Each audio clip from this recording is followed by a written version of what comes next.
Good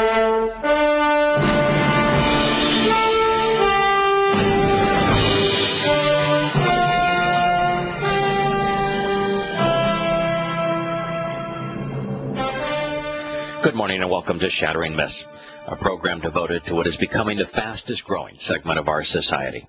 To those of you who, like me, have come to realize that there's something dreadfully wrong, even destructive, about the forces that are at play within our society. Religious and political institutions, the media and their reporting, military invasions, and counterproductive economic schemes. We realize that these institutions are actually causing the problems that we are enduring, and therefore they are not the solution. So instead of merely presenting the news, our mission on this program is to understand these tragedies. Who's causing them? Why? What will the consequence be? All while predicting how these events will influence our world. Now, typically in our second hour, today in our first, because today we will be joined in our second hour by al-Rassooli. We're going to talk about the conflict in Syria. We're going to engage here now in our first hour, God on his terms. That's not through religion. He hates religion. It's not through faith. Faith is useless. It is through evidence and reason. And today, since at sundown, beginning on Sunday and through Monday to sundown, will be the celebration of Yom Kippurim. We're going to focus our attention on this, the sixth of 7 invitations to meet with God. His Torah instructions, and particularly his covenant, of which these 7 instructions to meet with God are part of, provide the only reliable source of hope in a rapidly disintegrating world. Now, if you'd like to participate in this program at any time over the next 2 hours, our toll-free number is 877-300-7645. So as promised, we are approaching the Day of Reconciliations. I thought we'd devote today's program and also the second hour of Monday's program to reconciliations, and that it will be the celebration of this grand event will begin this Sunday at sunset and run through Monday. It is the 10th day of the 7th month. We celebrated the mikre of Torah, which means to shout out a warning and to provide the news regarding the path that God has provided on Friday a week ago. That was the first day of the 7th month. Today, Sunday at sundown will be the 10th. Now, the purpose of the 6th invitation to be called out and to meet with God is defined by its name, as is the case with all 7 of his invitations to meet with him. That's why it's important not only to communicate their name in Hebrew, but to explain their name in English. You know, Pesach means to pass over. What were they being passed over? Passing over death. Passing over the realization that we're mortal, but that God has provided a doorway to life. Matzah. It means bread without yeast. Yeast is defined as religious and political sin. It is a fungus that infects everything. Removing it perfects us. The third of these moed mikre, these meetings to be called out and to be welcomed into God's presence, is Bakurim. It means firstborn children. It is symbolic of our adoption into our Heavenly Father's covenant family. This is followed, as it should be, by the promise of the Shabbat, of 7 sevens, called Shavuah, where the covenant's children are enriched with their Heavenly Father's teaching and empowered by his set-apart spirit, so that we grow so that we live more productive, more effective, more useful lives. The fourth invitation thereby equips us for the fifth, which is Teruah, which we just explained, and we celebrated a week ago, well, actually last Friday.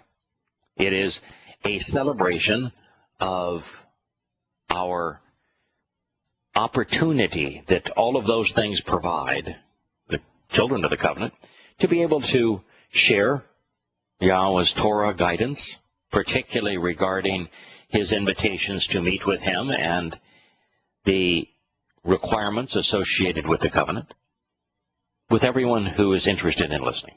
If you're interested in hope, if you are recognizing that, I ought not be depending on my government, that my military really hasn't been used to protect my freedom, maybe ever, but certainly it isn't now. If you have come to realize that being dependent on the government is putting the whole country in a position that the government is destined to fail, it's destined to collapse, it's bankrupt. If you come to realize that, my religion is just, there's so much of it that's phony.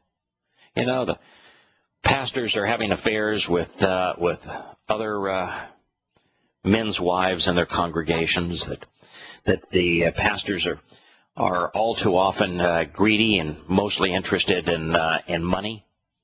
If you come to realize that, what is this with the Sunday worship thing? Why does God want to be worshipped? Isn't that pretty stupid? Wouldn't that make God unbelievably insecure to create a being for the purpose of worshiping him? What kind of a God? You wouldn't want to know a God like that. Why Sunday when he talks about the Shabbat being an eternal instruction? Why Christmas when it's a Babylonian religious holiday? It has nothing to do with anything in God's Word. Why Easter when it is blatantly a pagan Babylonian holiday, when there's no correlation between it and anything that God's had to tell us? Why a Trinity when Yahowah says, I'm one? Why Jesus Christ when there was no one named Jesus Christ? Christ is not a last name, and Jesus isn't even close to what his name was. Why would you trust a religion when they replace God's actual name, Yahowah, 7,000 times with Satan's title, Lord? Hopefully you're to the point where you're beginning to realize that not only is your political party unreliable, not only is patriotism misdefined loyalty, inappropriate, counterproductive, but that your religion is wholly inappropriate as well, founded on a pile of lies. And if you're beginning to emerge from that place, then God has good news for you. His testimony is easy to understand. His nature is easy to understand. His plan and purpose are easy to understand if you're willing to invest the time and knowing him. And if you have an open mind, if you're willing to question and then walk away from your political and patriotic and religious entanglements.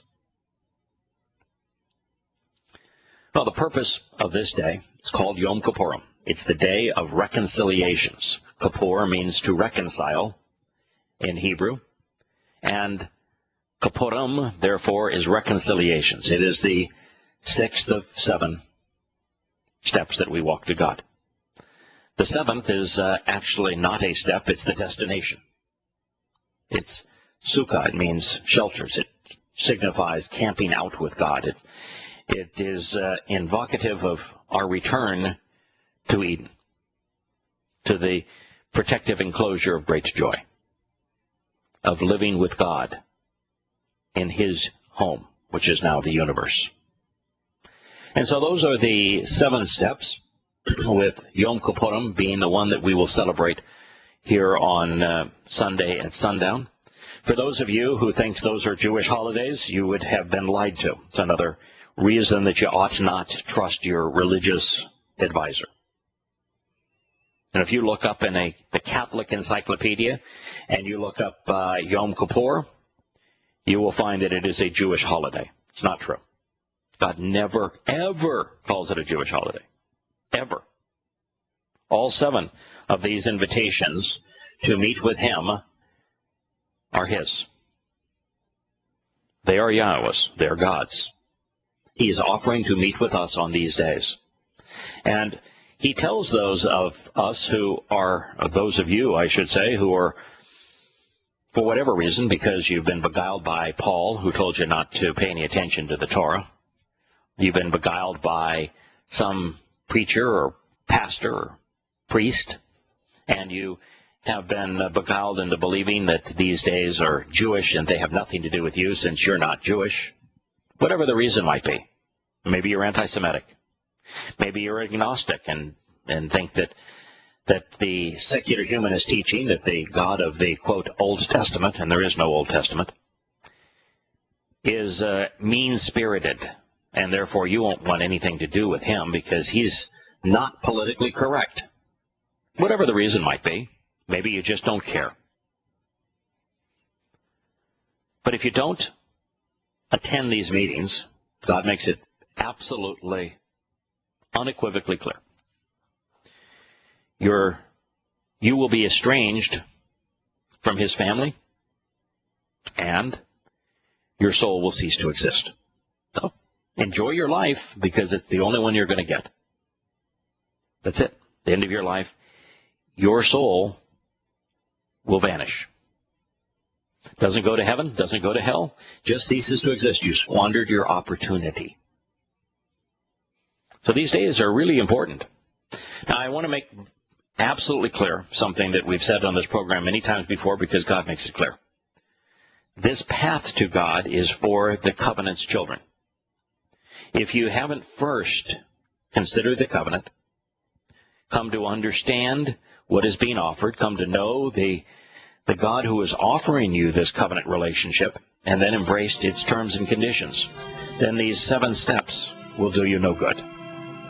These 7 steps are for the covenant's children, and so once you have come to embrace those terms and conditions, then you're in a position to walk to him and become perfect along the path that he has provided. And we've said the 6th and final step towards the ultimate destination is Yom Kippurim, the day we will discuss in a moment. When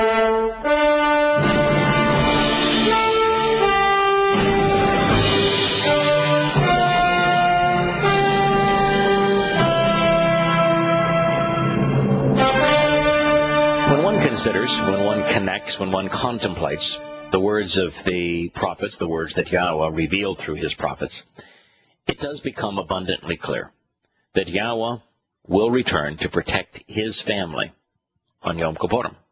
It's the day that he will not only reconcile his relationship with Israel and Yehudah, but also between them and him and between them as well. What I mean by that is that there was a rift during Solomon's time between the northern kingdom and the southern kingdom. The southern kingdom was comprised of Yehudah and of Benjamin. The northern kingdom was all of the remaining tribes.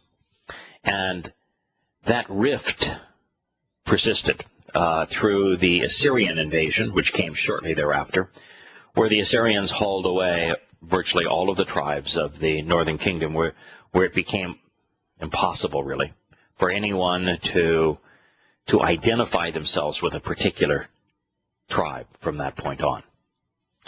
And in the southern kingdom, Yahowah had work to do with them. Unfortunately, during this time, Hezekiah came up, read a copy of the Torah, which hadn't been read in many years, and decided that it was appropriate for Yehudah to destroy all vestiges of religion, the Babylonian religion, the Canaanite religion, the Hittite religion, and did, and began to celebrate these Mikre, beginning with Pesach, matzah and bakorim.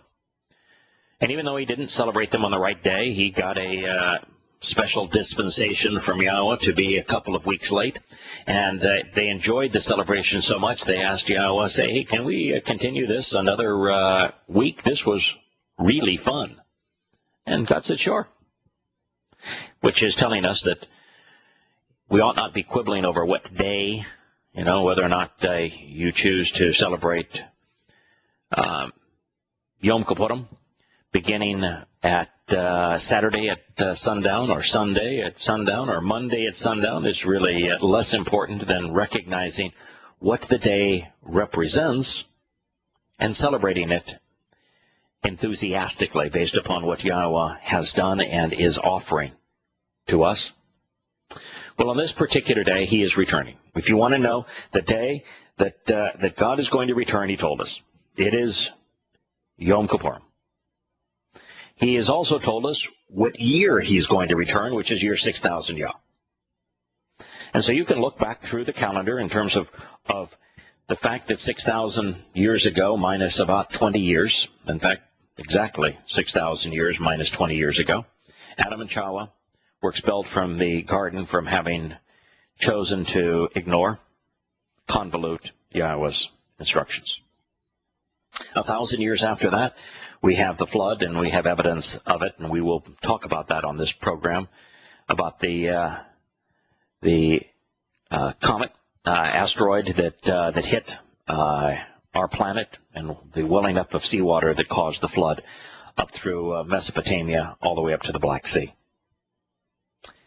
1,000 years after that is when Yahowah invited Abraham to leave Babylon, to leave the most religious and political place on earth, most militaristic place on earth, and to walk to him, to his home in the Promised Land.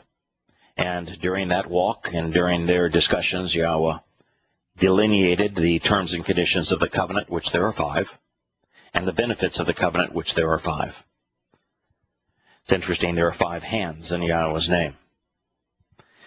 Now, as a result of that occurring, where the covenant was finally affirmed with Yahowah and Abraham on Mount Moriah, that was year 1968 BCE. 1,000 years later, 968 BCE, Dode prepares the cornerstone, which Solomon lays for Yahowah's temple, his home in Jerusalem, on exactly that same Mount Moriah.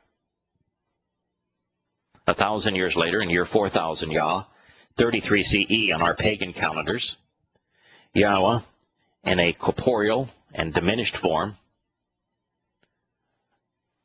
walks into Jerusalem to be the perfect Passover lamb, to have his soul fulfill all of the promises of matzah, taking the fungus of religious and political sin away from us, so that we could be firstborn children born into the covenant family. And after fulfilling those wonderful meetings to be welcomed into God's company, 7 Sabbaths later, the set-apart Spirit enriched and empowered the covenant's children. That occurred in 33 CE. So it's 2033 will be year 6000 Yah.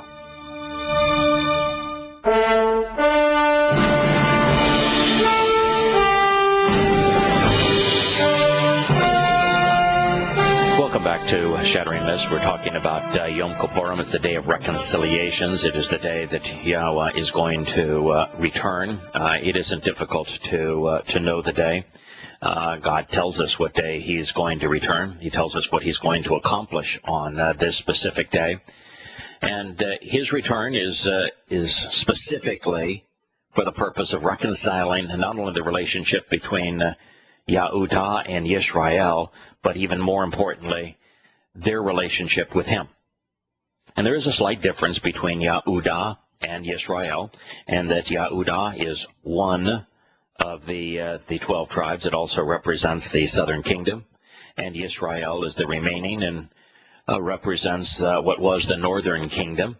He is going to, therefore, totally reunite Israel, but more importantly, he is going to reconcile his relationship with them. Now, he's not doing it because they're swell. He's doing it because he made a promise. When God makes a promise, he keeps them. He made a promise to Abraham, to Yishak after Abraham, and to Jacob after Yishak, that he would reconcile his relationship, his covenant relationship with their descendants. He explained that they would go wayward, and they did. That they would break their covenant, and they did. And unfortunately, he predicted that they would become religious, and they did. But there will be a time when they finally come to realize that their religion has led them astray. And they will look at the very God that they pierced and recognize him as an individual and look up to him and welcome him into their lives by name. Hello, Larry. I know that you're listening here. This particular Mikre is one of your very favorite, and that it designates so clearly the time that Yahowah is returning. I have Larry locked in, but for some reason we're not able to hear him.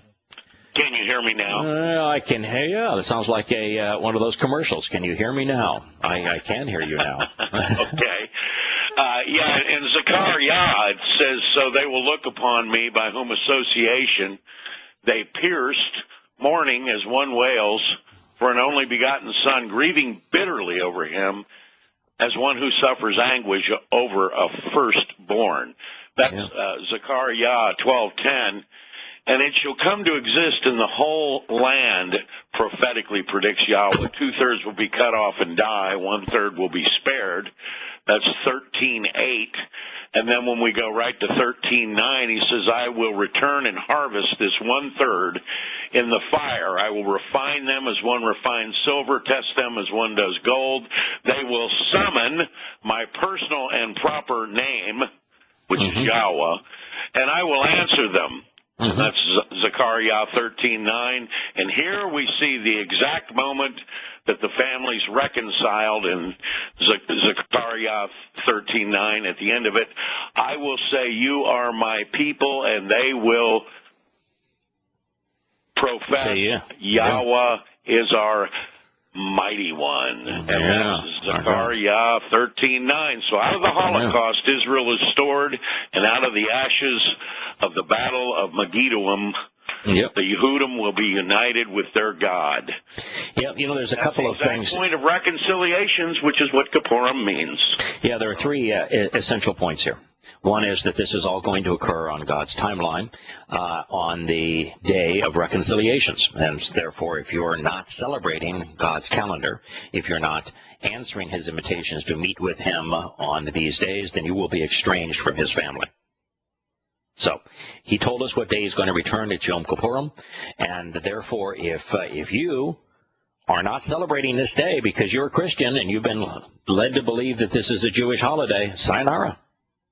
Your soul is going to cease to exist. You will not be invited into heaven. Second, it's Yahowah who is returning. Yahusha is the corporeal manifestation of Yahowah. He's not all of Yahowah. He is a diminished aspect of Yahowah. When Yahowah, who is energy, spirit is energy, chooses to manifest part of his energy as matter, he has to diminish that aspect of himself. He doesn't diminish the totality of himself, just takes some of his energy and manifests it as matter. It's the reason that if you understand relativity, you can understand what happened here, and it's essential, because if you're a Christian and you're looking to Jesus, not only don't you know his name, but your focus is in the wrong place. It is Yahowah who you should be looking at, and what the relationship between energy and matter is so essential. Matter is nothing more than organized energy, but it's energy in a diminished form. That is why E equals mc squared.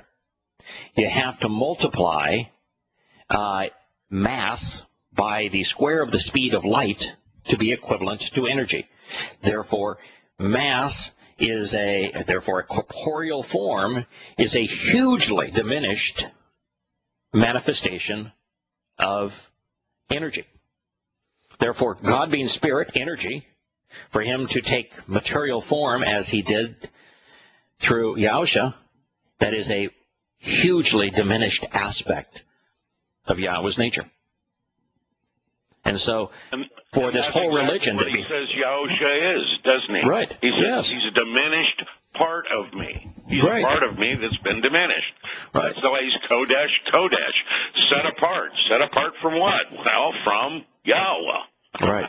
So, and when you understand Yahusha, the name, what you realize is it's really not a name. God only has one name. His name is Yahowah. Yahusha is a combination of Yahweh and the Hebrew word for salvation, Yasha. And so, Yahusha means Yahweh saves. That tells you who he is and what he's doing. And so it is in this statement, and this is the second lesson to learn. It is that Yahweh is returning. Now, what that also means is that when he returns, he is not returning nearly as diminished as he would have to be through a corporeal manifestation. He's not coming back corporeally. He's coming back as energy, as light, in his more natural state. That's the reason Yahusha, during the Olivet Discourse, specifically said, when I come back, I'm going to look like a constellation of stars. Light. Now, that's the second aspect of the statement that is profound and is wholly disingenuous with the Christian religion. Can I interject something here, Yada? Sure. Also in Zechariah, when he's describing this, he makes an astonishing statement. He says that there will be no diminishment of his light on that day. And then as he's returning, we see all those attacking Jerusalem in accordance with their king, Allah. Yes. Says. Yeah. They will be melted. Their eyeballs will literally melt into their sockets, and their tongues will dissolve in their mouth. And so what we see is anybody that's not covered by the Kodesh, Ruach, at that point, is simply melted. And the reason that Yahweh could not come to our planet undiminished with his light, and even in any of his previous 6 visits, is that his light would literally melt us. It would be as if a million nuclear bombs went off. We would be turned to we'd be evaporated. And so this is all too much science when we're supposed to be in religion. I know, but it's God's testimony is precisely accurate scientifically, and you can actually understand what's going to happen if you're aware of the relationship between energy, and light is a pure form of energy, and matter. And in the presence of that much energy, light, those who are not enveloped in Yahweh's garment of light, which is provided by the Ruach Kodesh, set-apart spirit, will instantly be vaporized.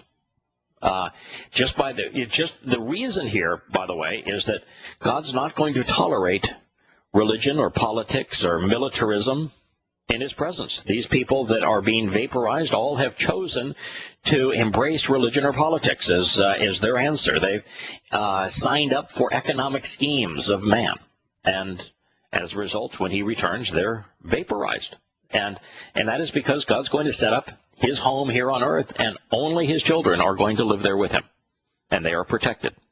And his children are who? They're from all different races, all different places. They're the people who decided to take Yahweh's word seriously, aren't they? Yes, with one exception.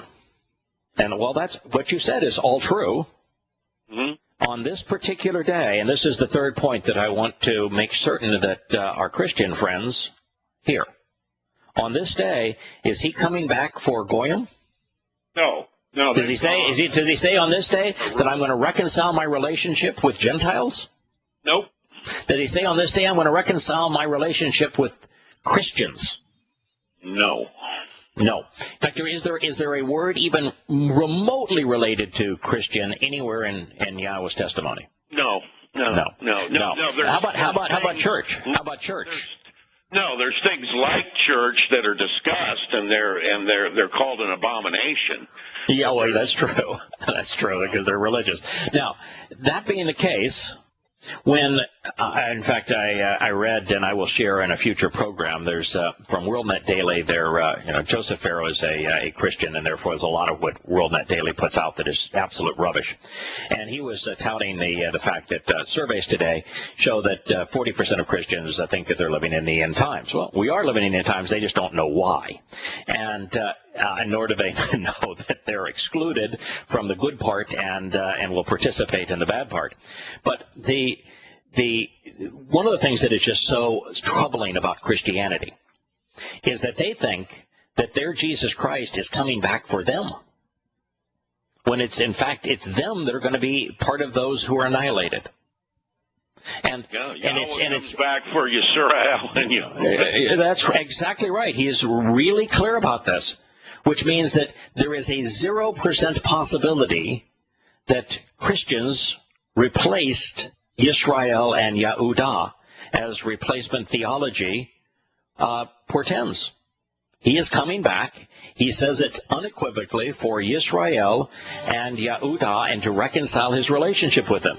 And then he also, in this same statement, as it's presented the same day as it's presented in Yirmiyahu, tells us that the very thing he's going to do on this day with Yahowah and Yisrael is write his Torah inside of them. Can't be a New Testament under those circumstances, my friends. Back to Shattering Myths. I'm your host, Yahowah. We have Larry on the phone with us. There are three profound lessons that we can learn from this day, from Yom Kippurim, particularly in the year 6000 Yah, which will be 2033 on our pagan calendars, 20 years from now, when Yahweh returns on this day, on Yom Kippurim. One is that God keeps his schedule, and his schedule is based upon these 7 invitations to meet with us. If you are not participating in them because you've been beguiled by your religion to think that they are Jewish holidays, you would be wrong. You will be estranged from God. Your soul will cease to exist. Second is that it is Yahweh who is returning. We can learn a great deal about the nature of Yahweh and the fact that Yahusha is a mission statement. It tells us that God diminished an aspect of himself, set apart an aspect of himself to reveal himself to us and also to fulfill his promises, specifically as they relate to these 7 Mikra. He has fulfilled the first 4. Over the next 20 years on Teruah, he will fulfill the 5th, and in year 6000 Yah, 2033, on our calendars, which will be at sunset, 6:22 p.m. in Jerusalem, on October 2nd, he will return. Yada. Now, yes. Can I add something here? There's a mizmor, or a song.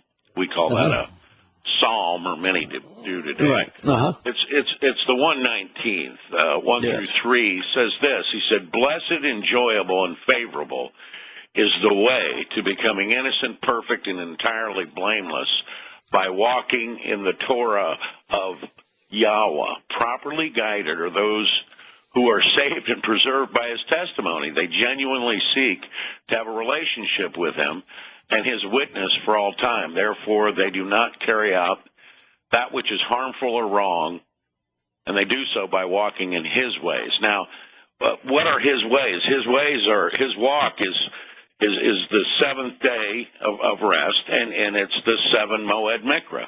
That's the walk, isn't it? Right, it is. And it's presented in the Torah. He doesn't expect us to be raising the dead, does he? He doesn't expect us to do the work. He does all the work. We simply follow his path that he blazed. We have no work to do. Yeah, it's amazing that the Christians writing books that are stunningly popular about us being in the end times, will cite, they'll say, the Old Testament. Now, there is no Old Testament. There's the Torah, the prophets, and the Psalms. That is the entire testament of Yahweh. It's not old. It's just the Torah, prophets, and Psalms, and it doesn't have it was in the past. It's written in Hebrew, which is an eternal language, not stuck in time. And when Yahweh returns to reconcile his relationship with Yisrael and with Yehudah, he tells us in Yirmiyah, which means Yahweh lifts up, that the reaffirmation of his covenant with them, the restoration of his covenant relationship with them, will be based entirely on his Torah, and he's going to write a copy of his Torah inside of us, placing it inside of us. Now, if he is going to do that, in which you just read from the 119th Mizmor Psalm, which is the ultimate celebration of the Torah, saying that, salvation is for those who walk in the Torah. And that being the case, it is absolutely impossible that Paul was right when he declared a new and different covenant based upon belief in the gospel of grace and the repudiation of the Torah. And therefore, grace is who? Who was Grace? That's the cute little nude girls that were the goddess of lasciviousness in the Roman and the Greek religion. They were called the Charities in Greece. They were the Gratia in Rome. They were pagan goddesses. Goddesses, weren't they? Of the Malthusian mystery. Yeah, well, they really were the goddesses of merriment. Of if you wanted to have a libertine experience, you would celebrate it with the naked goddesses of the Gratia Charis. That's who Paul chose to be the basis of his new faith. It is essential that you come to realize that there is a 0% possibility that Christianity is right, because it claims to be the inspired word of the very God whose words we are considering and whose words are the antithesis of Christianity. If you're informed and rational, you can't be a Christian. And that is an extraordinarily important thing for you to think about on this day, the celebration of Yom Kippurim. I am Yada. This is Shattering Myths. We'll be back in a moment.